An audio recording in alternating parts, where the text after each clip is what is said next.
I'll just start by probably sharing this quote with everyone. You can't manage what you can't measure, right? So this is where the importance of a planning and budgeting tool becomes really imminent in terms of supporting the organizational growth, especially when we are going through an economic downturn or there is an instability due to various factors. This is where actually the value of quality forecast, the ability to anticipate what's happening in the market and respond accordingly in a proactive manner becomes prominent for the business to survive and grow further. Now, today's topic is about sales and operational planning, which is, I believe, it's always at the center of mostly product businesses in various verticals like retail, manufacturing, wholesale and distribution, and so on. Maybe let us start by defining the sales and operations planning. This is the process of finding the right balance between demand, supply, with the goal being to optimize the inventory and cost while improving service levels. Sales and operational planning is actually a powerful approach that seeks to synchronize the three different, I would say, functions: demand, capacity, inventory. When implemented well, S&OP, which is the abbreviation for it, can be a really efficient process that ensures cost and inventory optimization while improving the service levels. And this becomes really its essential contributor to efficient sales. As we mentioned, the broader goal is aligning operations with the corporate strategy and making sure that we are meeting the financial targets that have been dictated by the corporate in general. Now, moving to the next slide, I just want to share with you I would say an analysis shared by a business management or consulting organization called Oliver Wyman. This is where it really emphasizes the importance of sales and operational planning and explaining some of the drivers actually around the landscape of this process. First, we would be looking at customers. So the ever-increasing service expectation from customers or clients in terms of delivery and schedule and the flexibility in changing orders and so on, this is one of the major drivers for the need for an efficient sales and operational planning.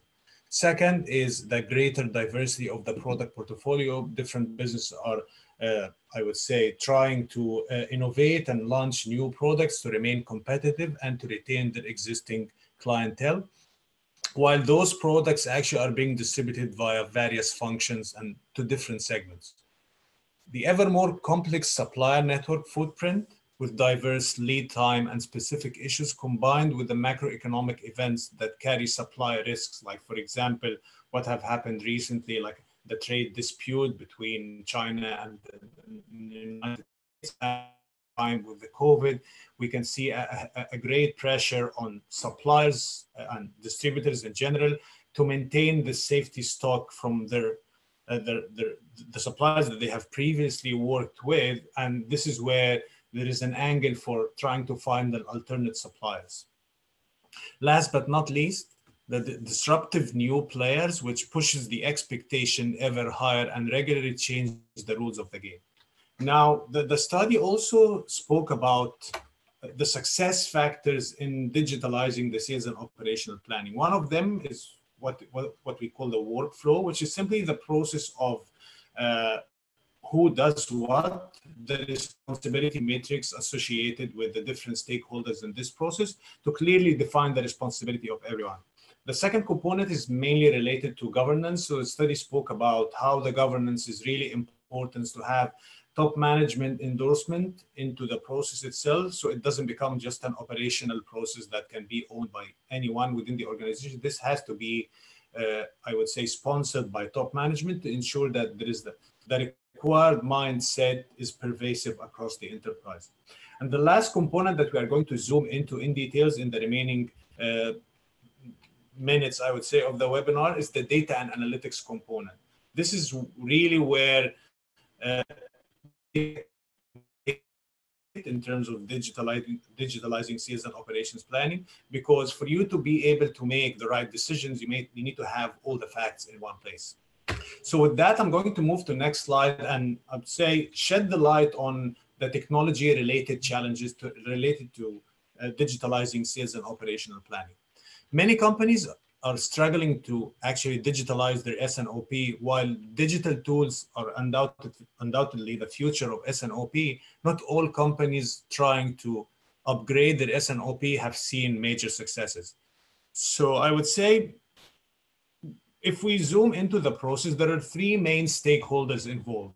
One, from the sales and demand side, where they need to actually look at planning how many units or how many products we'll be selling, what's the dollar value, what's the strategy, the go-to-market strategy, if we have a marketing campaign to accelerate sales and so on. And on the other hand, there is the supply capacity planning. How much do we need to stock in to ensure we attain the service level? And overarching those two components or stakeholders would be the financial planning part, where actually they are looking into enhancing margins to increase shareholder satisfaction.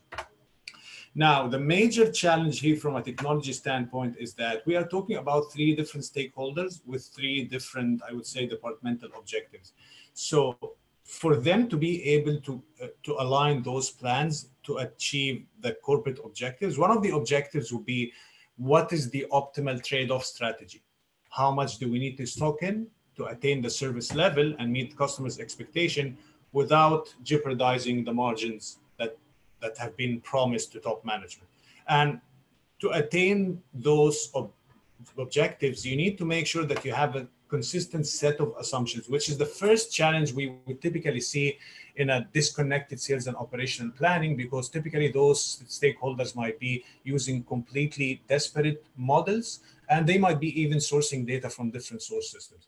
The other component is that layering the spreadsheet into this process makes it actually more challenging, because this is where version control becomes an issue, disjointed process. You don't know exactly whether these are the latest assumptions that we need to address or factor in within our final plan that will be submitted or not. So now these are some of the challenges we are seeing in a typical environment related to the sales and operational planning. Let's now move to next slide and quickly talk about the key characteristics for a technology or a digital platform that can support sales and operational planning to be more improved. First, what we call connected planning. By connected planning, we simply mean having a real-time links to ensure the consistent set of assumptions that we spoke about earlier are being factored into every business decision made by the different stakeholders. With that, the necessity of having an automated data import from multiple source systems becomes imminent to address the challenge related to version control or outdated assumptions that will affect the quality of the plans.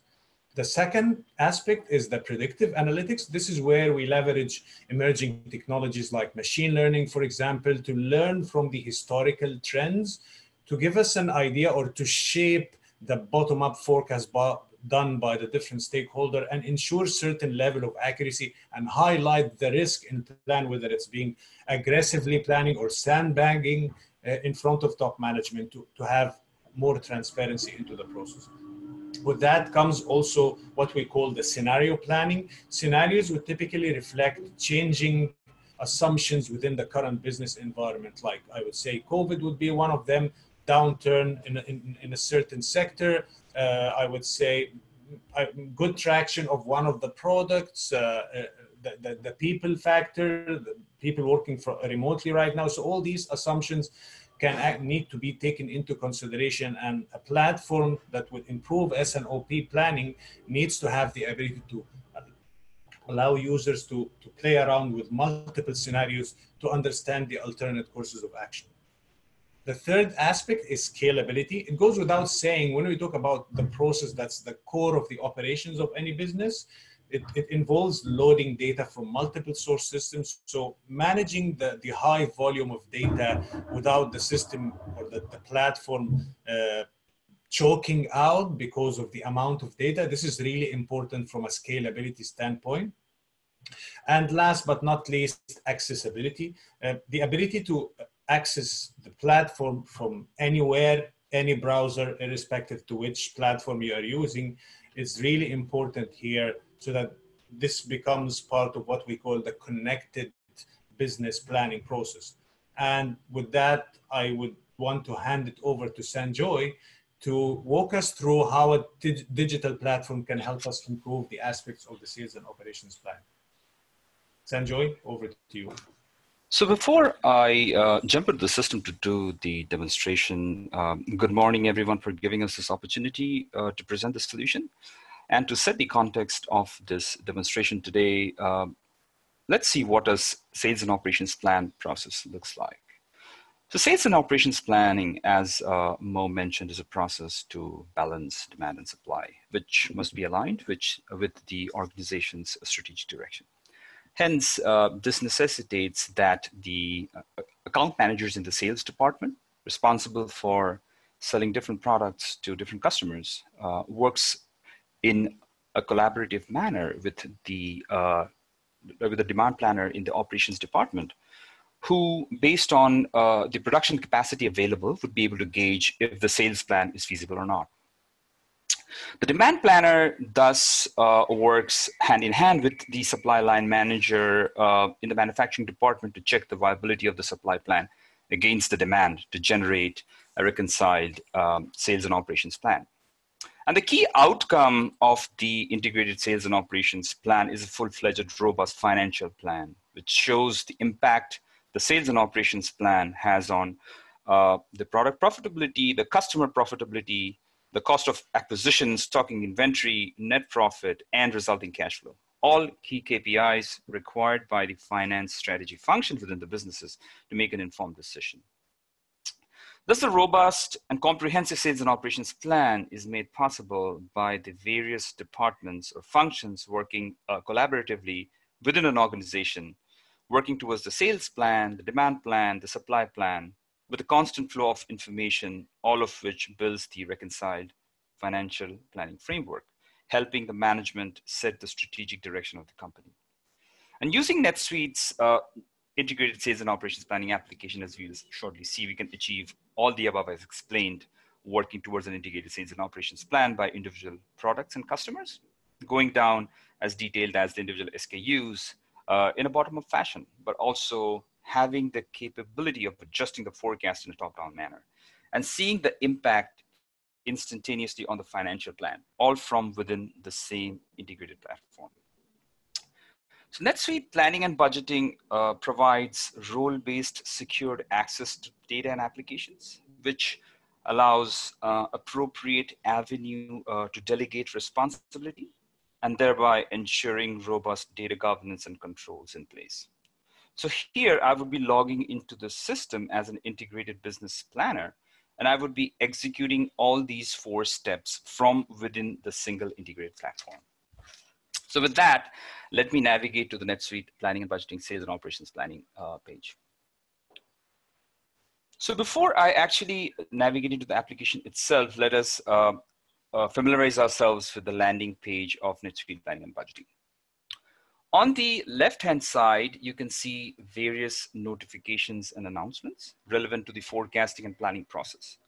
Provide useful guidelines and insights. For example, based on the present economy and the various events that are being happening across the country, I have got some insights from the Office of Finance about how I should plan my demand as well as supply. And I can also incorporate important milestone for task completion. I can also save some of the important reports and dashboards in my favorites for quick access.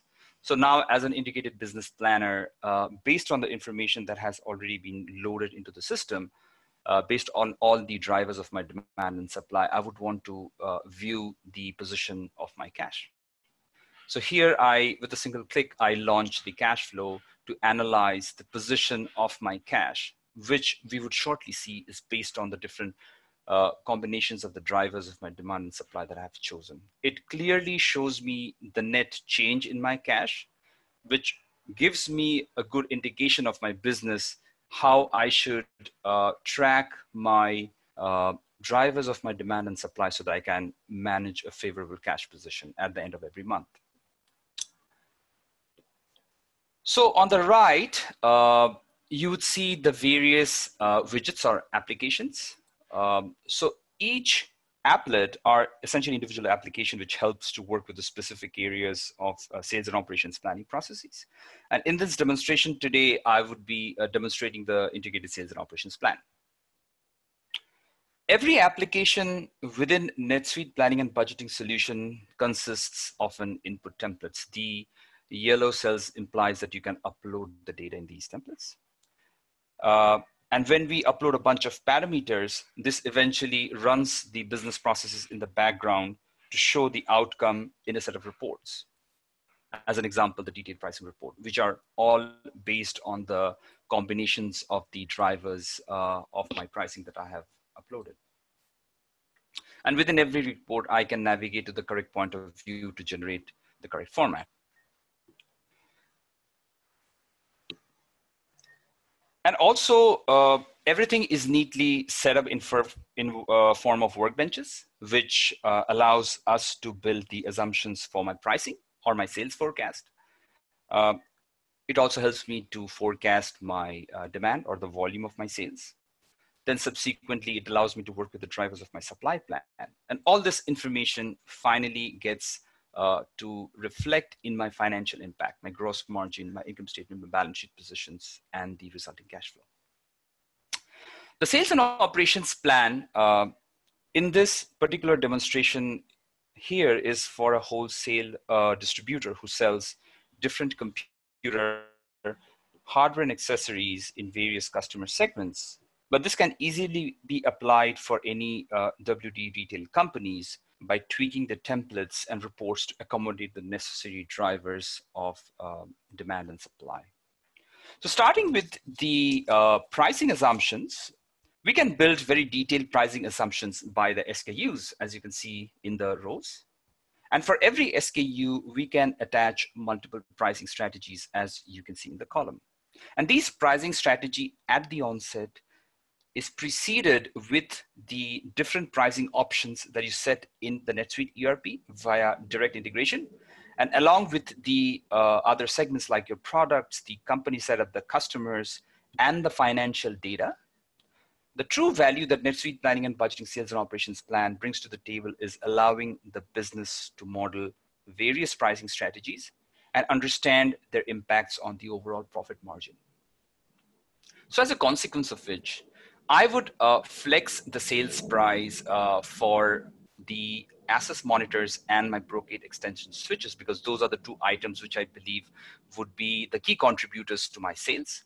I would apply a different pricing strategy for my access monitors, and I would try to see what is the impact on my sales margin if I increase the pricing by 40%.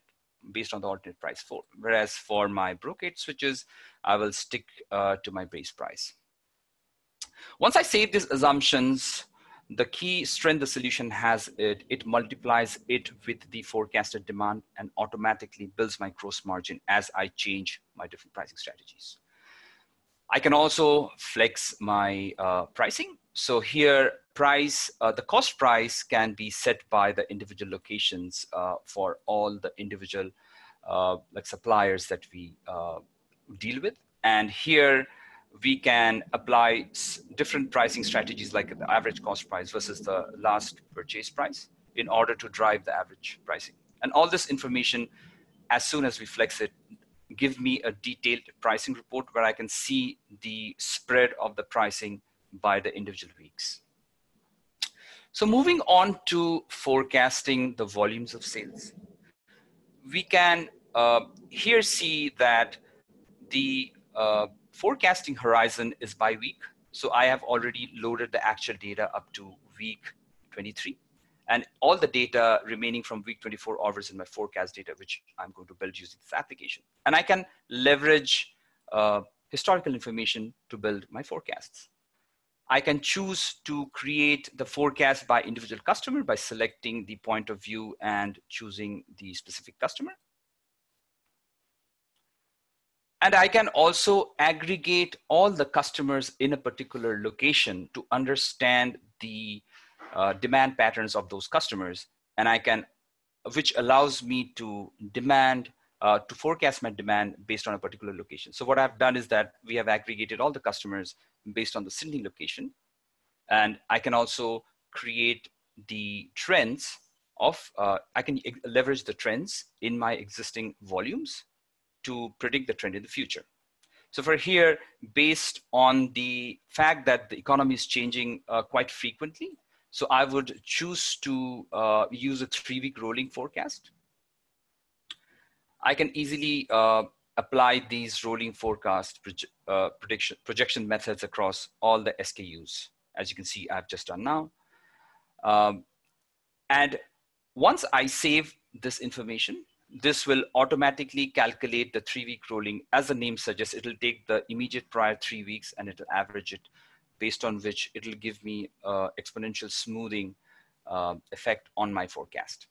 So this is how I can easily incorporate my base forecast based on a 3-week rolling average of my historical demand. As I see that the forecasts have already been updated based on the projection. I can also do detailed demand forecast on top of my base forecast. For example, if I want to run certain promotions, as I already know that there is a Boxing Day sale and there would be increased demand for my access monitors, I can choose those specific areas of my promotion. So for example, here, my financial year is from July to the 30th of June. Hence, I would choose week 32, that's the Boxing Day promo week. So I will choose a promo week, and I would expect the sales to increase by, say, 800%. And once I choose these assumptions, along with my base forecast, once I save these assumptions, this will not only create my overall forecasted demand, but it also would show me the impact onto my GL. So for example, here, upon changing the promotion week for week 32 to 800%, I can see that my volume has been projected to 8 additional units, which means that it is the overall 9 units of my volume for week 32. And based on which it calculates the impact to my income statement, which is the account 4010, as highlighted in this row. So moving on to the supply side of, and I can create a detailed demand analysis report based on the drivers that I have changed. So all this information is being driven from a single integrated platform, which means that whenever you change any drivers of your demand, the demand analysis reports automatically increases, which shows me a clear trend of the pattern of demand that I will have across different locations. Because it's an integrated sales and operations plan, shortly I would see that the demand automatically flows through my supply plan. So moving on to the supply plan. The supply plan is driven by the different parameters like my lead time by individual locations, the safety time, the reorder point, and the different levels of the preferred stock. And all these information can be loaded from NetSuite via direct integration. I can apply specific flexing parameter to drive the, for example, the reorder point based on various parameters. So for example, I can base the reorder point based on the lead time demand. The lead time demand can be generally based on a rolling average week of my sales. Here we can see that the demand, because it's an integrated sales and operations plan, has already flown into my supply, which along with the lead time and the safety time, as shown here, drives my reorder point and my safety stock units. All these instructions are given in this template, which shows you how the logic is being derived. Essentially, it is a max of preferred stock versus the lead time demand and versus the safety stock. And it is very easy to tweak the logic that you require in order to meet your business needs. So now that we have decided the effective safety stock and the reorder point, let us see how NetSuite Planning and Budgeting builds the supply plan. So the supply plan is essentially built based on 5 different sections, starting with my opening inventory positions, which decides based on the demand how much units do we have available. So here for week 24, we see that we are short of 25 units. We are short of 5 units. Whereas my effective reorder point for 24 is 59, which essentially means that the stocks have depleted beyond the reorder point, which means that we would need to order. So the orders of replenishments, which allows you to replenish my inventory, works with the various drivers like my lead time, my effective reorder point, which would decide how many new stock I would receive in my inventory, which essentially would build the purchase forecast. And the purchase forecast essentially would then flow into your cash flow to decide your cash position. And finally, once we have replenished our orders, and once it has dynamically built my purchase forecast, it will clearly show my inventory movement. My inventory movement as in how much I have stocked versus how much I've sold, and that will decide my closing inventory position.